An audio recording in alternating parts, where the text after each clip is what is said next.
Barbara, this is normally an exciting and busy time of year in the city of Tucson with the rodeo, the street fair, the festival of books, the gem show, all those things missing this time around.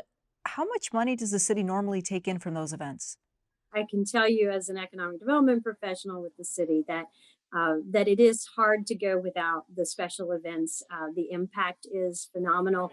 I know the gym show and the events you mentioned that happen at the beginning of each year are critical to sustaining usually the rest of the year, especially for our hospitality industry, the food and beverage sector that surrounds that. And so, again, absent that type of economic impact, it becomes a challenge. And so I know it's sorely missed. But we do, we see some positive signs, and we're hopeful that through at the end of this year that we'll be back on track. Easily tens of millions of dollars lost. And, then you talk about sales tax. So, how does a city of this size sort of make up for it as we look into the future?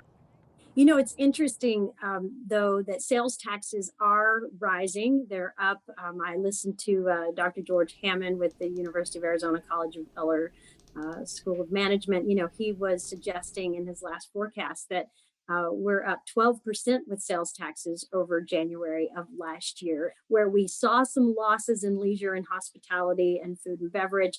We saw some growth in our large industry sectors around transportation and logistics.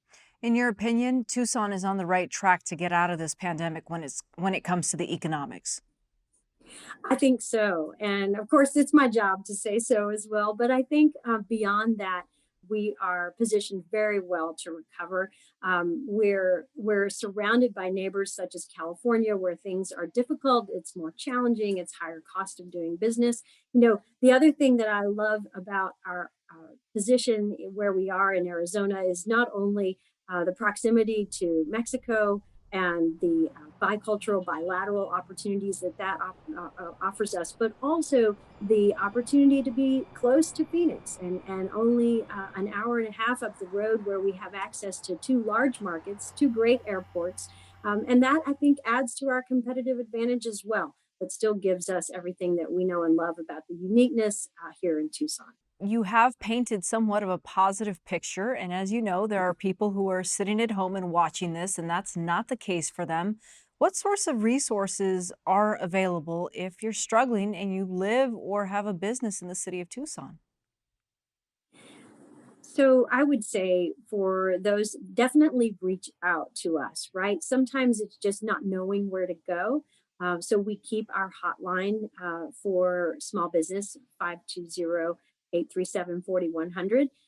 We answer those calls and we help figure out sort of triage what is it the business needs, and so we can point them to capital and financing resource partners that are in our community. We can help them with business license questions or development plans. We can help them with access to training for their workforce, whatever their needs might be. And so sometimes they don't know what they don't know. So they don't know they can call us, and we can help take the guesswork out of that.